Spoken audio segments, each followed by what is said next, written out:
It's the Security Weekly News. It's the special holiday edition for 2024.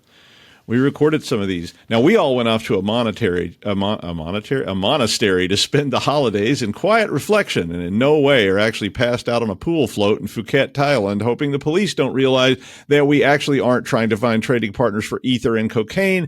But we did decide to make some shows for you, while you're involved in all those fun holiday ventures, just to keep you on board for the new year of Security Weekly News. So today I got the lovely Josh Marpet, a smart guy, to come on so we could talk a bit about compliance and privacy. And we might even throw a little bit of AI stuff in there as well, because we often do, and we all want to be enhanced by AI, right? So stick around. This is a Security Weekly production for security professionals by security professionals. Please visit securityweekly.com/subscribe to subscribe to all the shows on our network.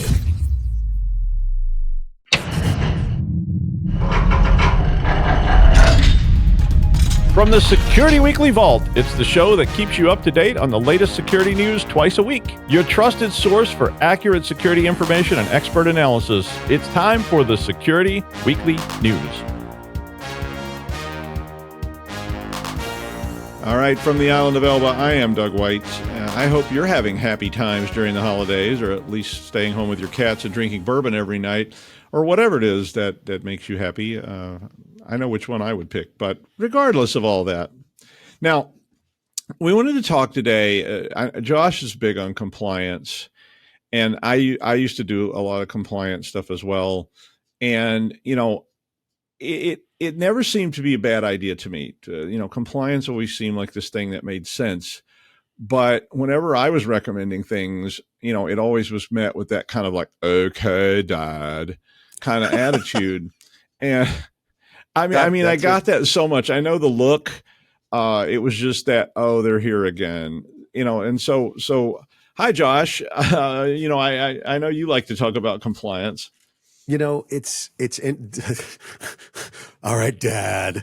I love that. It's so true. You walk in the door and they're like, oh God, they're here to check those boxes again. Can they just check the boxes without us? Like, why do they have to check?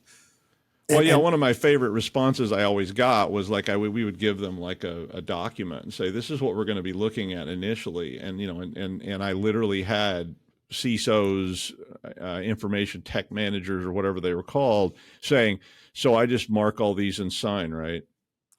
Is that what you want? I'm like, well, do you do any of those things? And they're like, are you going to check? And I literally had a guy say that to me once. He was like, are you going to check? And I was like, well, yeah, they're going to test. So if you say you're doing these things, we're going to actually write test scripts and test, you say you do this. Are you actually going to do it? And you see that signature at the bottom that you signed? If you signed it, it's legally admissible in court. But that nobody goes to court. Although some of them weren't scared at all. I had a guy one time, he just literally was like, yeah, I'm not going to sign that. Bye. And he left. We were standing there like, oh, I had to call New York. I was like, hi, we're on the ground out here. And this CISO basically just said he wasn't going to sign this and left. And they said, and I'm going to make up a name, but they said, is it Mark? And I was like, yeah. And they were like, oh yeah, that's he does that. And I'm like, do you have some guidance on that? And they were like, fire Mark. And I literally fired him. We called his cell phone. He wouldn't pick up, but I just left him. I fired him by voicemail and text. Are you serious? Yeah. I was like, well, that's Mark, awesome. I have orders from the home office to basically advise you that you've been terminated and that you should come back to work and your badge has been revoked and security's packing up all your stuff and they're going to put it in a cardboard box that says, I won't say what I wrote on it, but we said it in the parking lot. I was like, it's sitting in the parking lot. Feel free to pick it up. It's like your pictures of your family or whatever. And I was just like, what? That was one of my early introductions to compliance, because I got started in that when Sarbanes got passed. And a lot of companies, when that happened, had never dealt with compliance of this sort. Okay. There's a lot of people that say some various aphorisms about compliance. Security isn't compliance. Compliance isn't security. And in the early days, security people were like, compliance? What? Go away. Just go away. Just whatever you say. I don't care. Go away. I mean, because it's not like anybody lies on the internet, right? And so they would just, yeah, and sign off and be done with it. And then they started putting teeth in those regulations. Like Sarbanes-Oxley was the first time that they put significant teeth in those regulations. It was the CEO and the CFO, I think it was. Isn't both of them have to sign off on that? Well, when we started doing it, the CFO was the main signature that we had to get, but it depended on the organization, because the company I was working for, which was a multinational, the CFO was effectively in charge of this unit, which was in that case called internal audit. And internal audit was responsible for developing a compliance plan, because Sarbanes didn't really say you must do this. It said protect the wealth of the shareholders. And I mean, to sum up that 1,000-page document or however big it is, it basically said protect shareholder wealth. And, and nobody really knew what that meant. I mean, the first consulting job I ever had with that kind of compliance was a board of directors of a large organization asking me to come to New York, meet with them, and give them some ideas, because they just didn't have a clue what to do, and neither did their external auditor. Let's go back a step, though. Protect shareholder wealth. Why did they have to say that? Why did they need to put in a law to say that? What was the reason? Honestly, I mean, I thought it was weird, because I thought it doesn't make any sense, and don't they want to do that anyway? But, I think it was just, well, no, I know they didn't. It depends on how you focus it too. At the strategic level, they did, but at the tactical level, it was really just about, I want to do my job. And I get that. I mean, I get where the okay, Dad comes from, because I had that other job too. I mean, I sat on the other side of that table being a mainframe administrator or the network administrator, and having accountants come in there and give me grief about, why don't you track this? And I'm like, why don't you give me 10 more people and we will? Right. Agreed. But here's the problem. There was so much perverse incentivization. In other words, you're like, I just want to do my job. And if I just sweep some of the security problems under the carpet, I look amazing. I get a raise. Yeah. And that was the reason that Sarbanes-Oxley came around, because they said you have to be able to audit all of the transactions and all of the transactional data systems. And we have to audit those? No, you don't necessarily have to audit them, but you have to make them auditable. Well, why? And nobody knew how to do it. They didn't know what to do. I mean, and I think the Congress didn't really have a clue either. It was and if you're out there listening and you're not really familiar with Sarbanes-Oxley, it applied to all publicly traded companies in the United States, or companies that weren't in the United States that wanted to be traded on the New York Stock Exchange. So if you were a publicly traded company, you were subject to this. And it was an area where they had never had compliance. Right. Well, they've never had compliance in most areas. It was always just get the job done. And I get, how stuff gets swept under the rug, because I remember when I was a programming, I was the systems administrator, I got told, like, this is high priority, get it done. It has to go out Friday. We've already promised the customers that this will be available to them on Friday morning at 8 a.m. And if it's not, you're fired.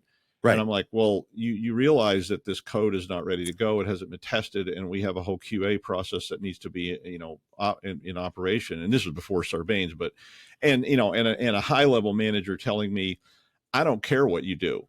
I just want this product up and running on Friday.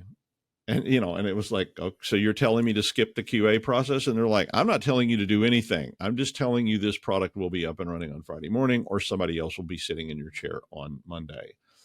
And that's when you get it in writing. And that's when... yeah, good luck with that. Yeah, good luck with getting that in writing. Yeah, that's why I don't work most corporate jobs. But here's the deal. Because look, in all seriousness, here's the deal. Until you put teeth in something, nothing is done the right way. Nothing. Unless you have somebody who's dedicated and is given the budget, the freedom, the flexibility, and the heads, the people, to do things the right way, nothing will be done the right way. And that is why compliance exists.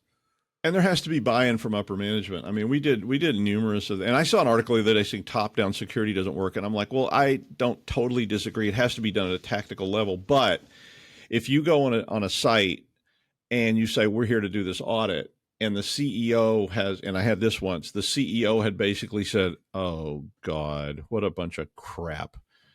I mean, you walked in the door and they said, my boss said it's a bunch of crap.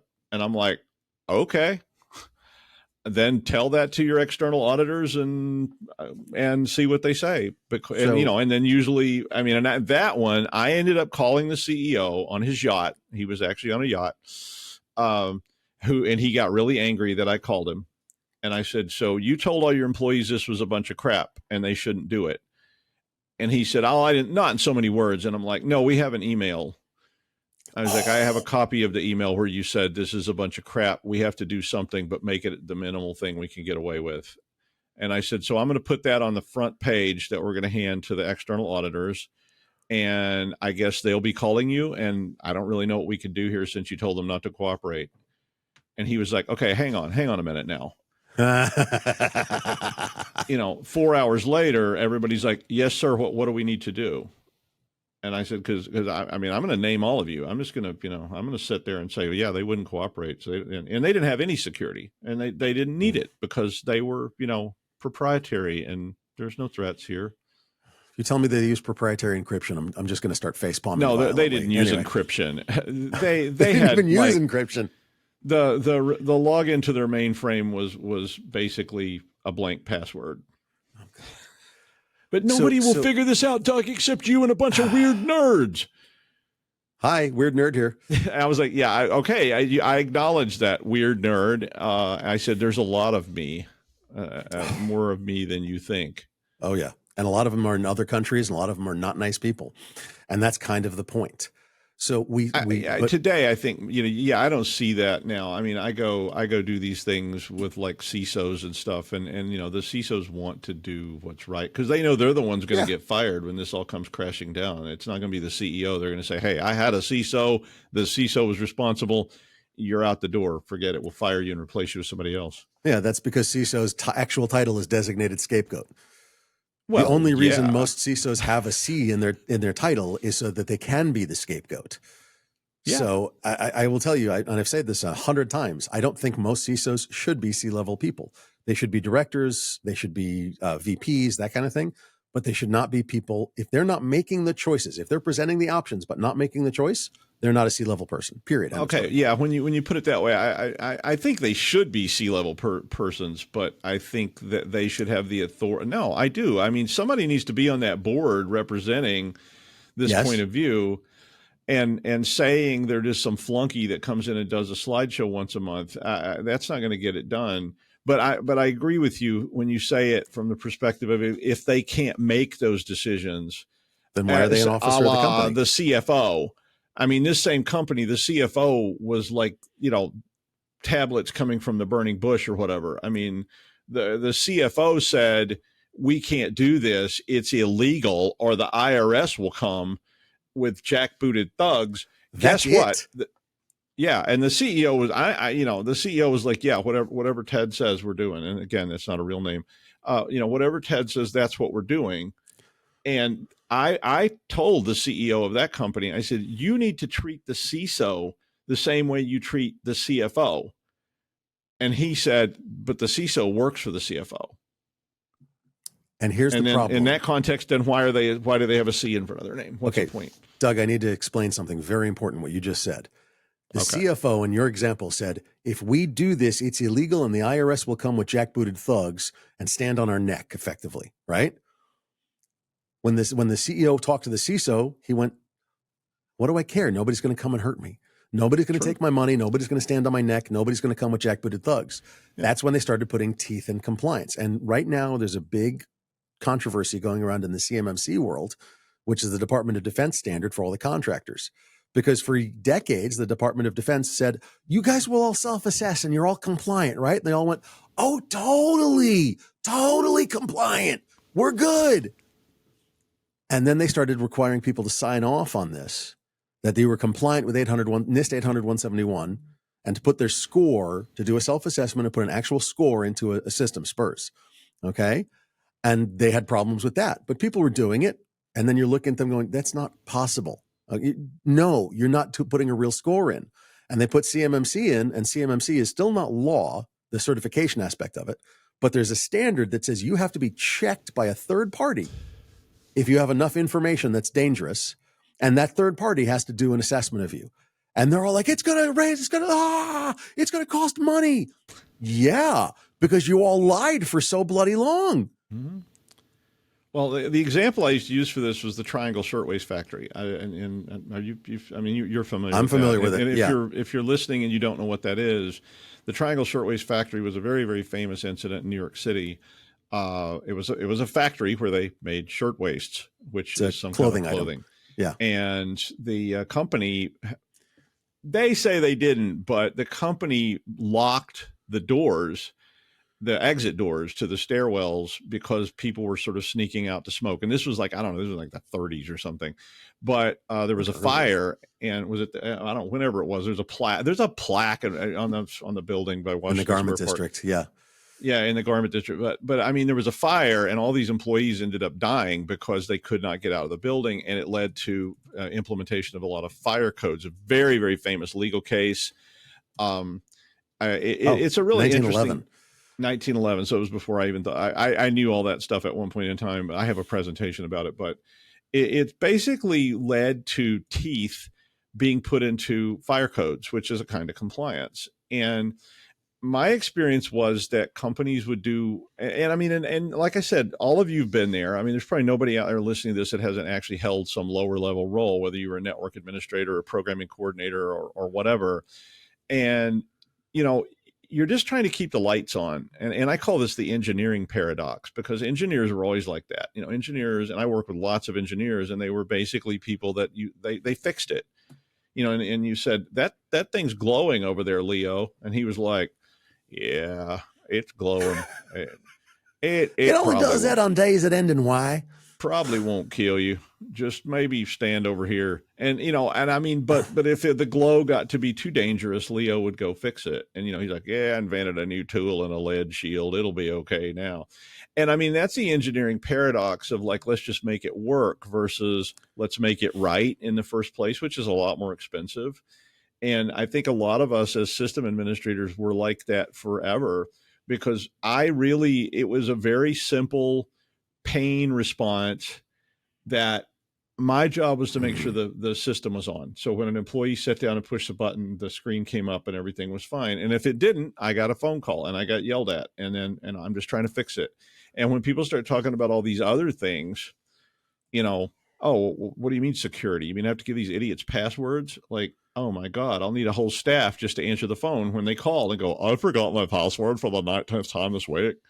And you're like, yeah, we'll reset that for you. Well, like, if I have to do that too, I don't have time to write code, and I don't have time to keep the system running. And, so that's pretty low priority. With my managers, it was zero priority. They were like, yeah, in your spare time, you might want to throw that in there.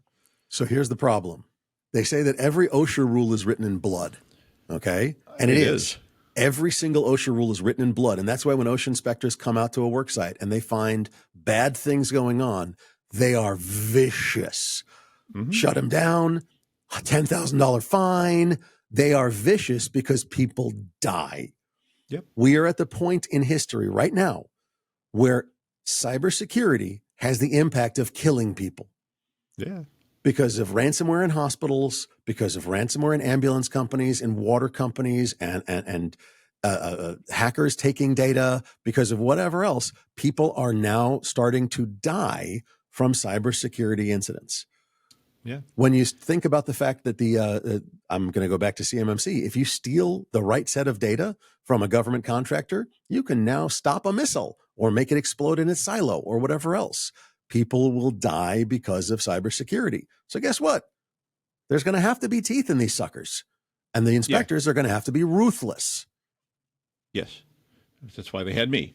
But you're right. It doesn't quite have the dramatic impact of, say, a buzz saw with no guards on it, or a band saw. I saw that once when I worked at the morgue. This guy ran his hand through. They were, and yeah, it's like, you get that really morbid kind of bunch of people that there was a guy who was putting this guy's fingers in his lunchbox because he had an ice pack in there to take to the hospital, and we were all running around this place looking for the guy's fingers so they could reattach them. But that has a lot more impact. But at the same time, when you start, when it affects you and they say, the ambulance is being diverted because hospital X can't take any patients because they got ransomware today and they can't do x-rays. So we're going to have to drive you cross town to another one. And, it's rush hour. I'm really sorry. But yeah, you're probably going to die there, buddy, while we're sitting in traffic on the cross Bronx or something. I mean, what it's if just they like, okay.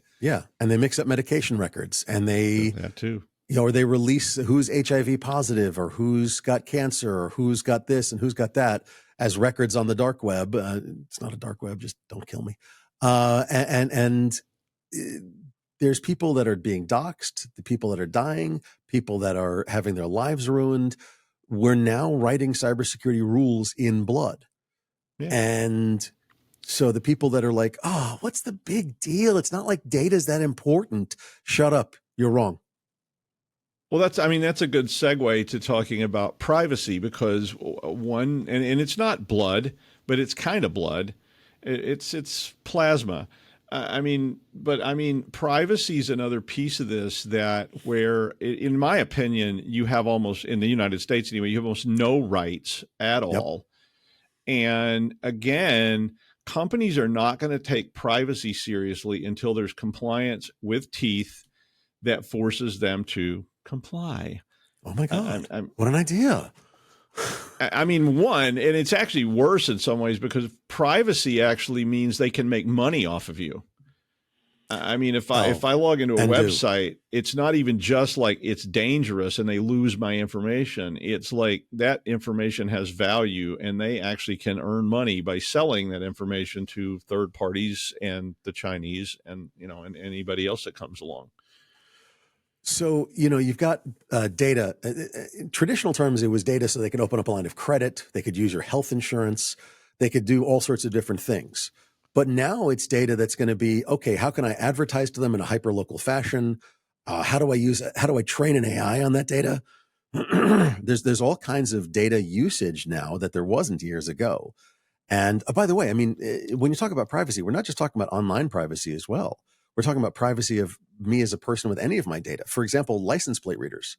Do you know that any person in the US, your license plate is normally read 3 to 5 times a day by somebody, because there's private companies that drive around with license plate readers on their cars. People make livings on this, just driving all day with license plate readers on their cars and selling that data. I drove through the mall. I drove down this busy street. I drove down all of the streets in this neighborhood. And they sell that data to people that private investigators pay subscriptions to, as they can find, hey, this license plate, where'd you see it? On this date at this time, we saw it here, that kind of thing. Not to mention like Waze and all that kind of stuff. Basically, if you don't want to be seen, your choice is to become Amish or to give up.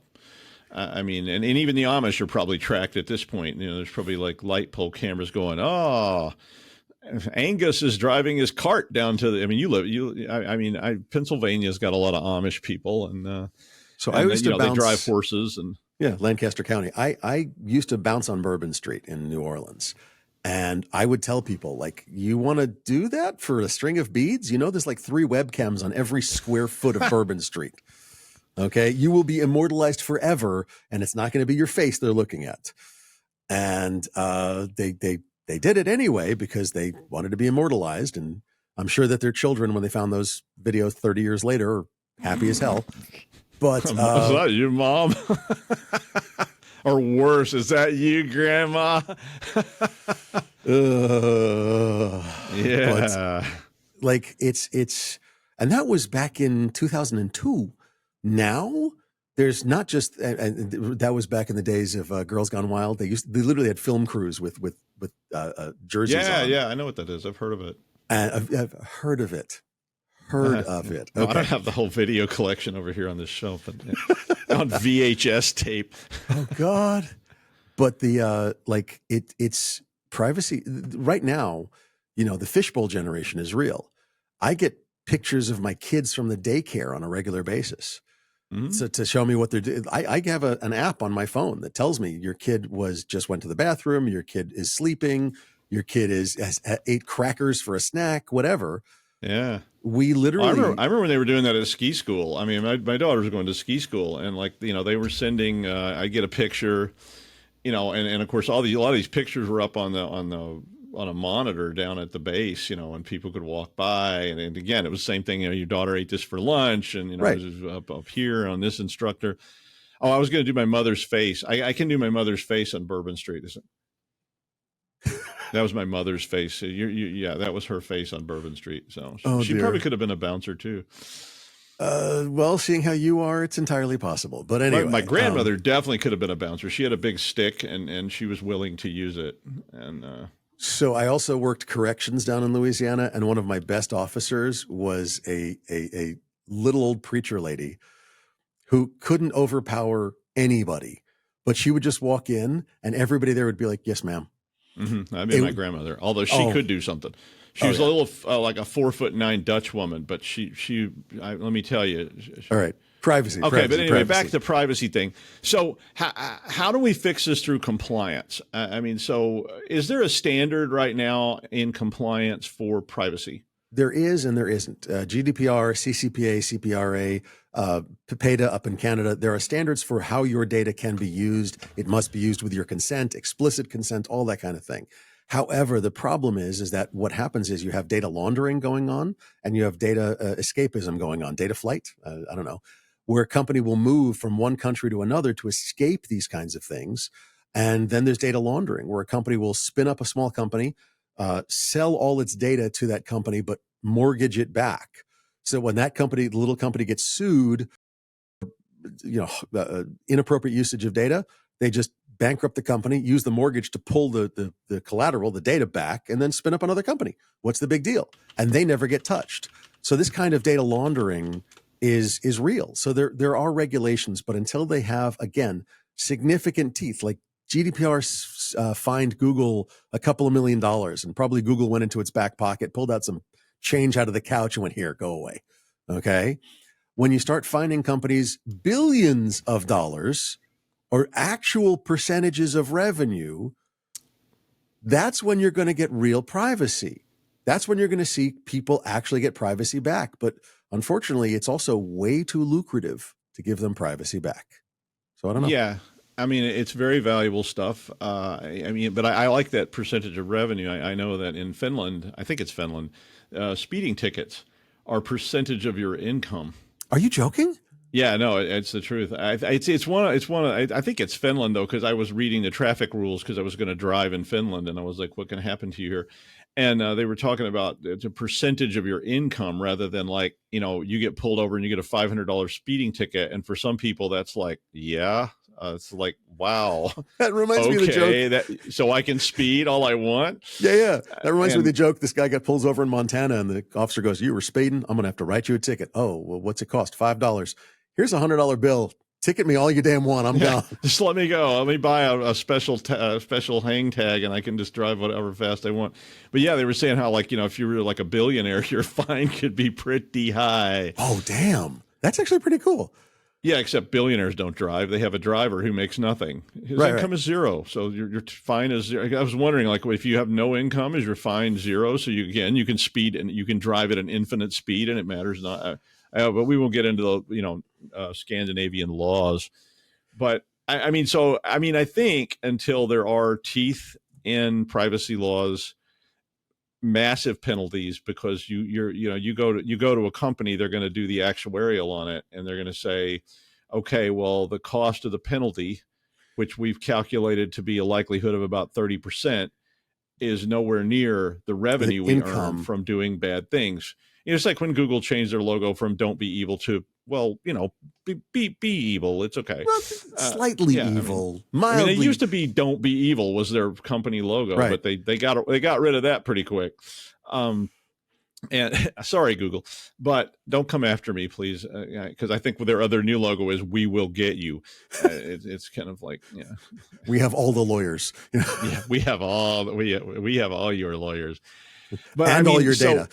But it seems like there needs to be, I think where this goes is there needs to be like an ISO standard for privacy. Well, there is one. And okay, that's what I was asking. There is one.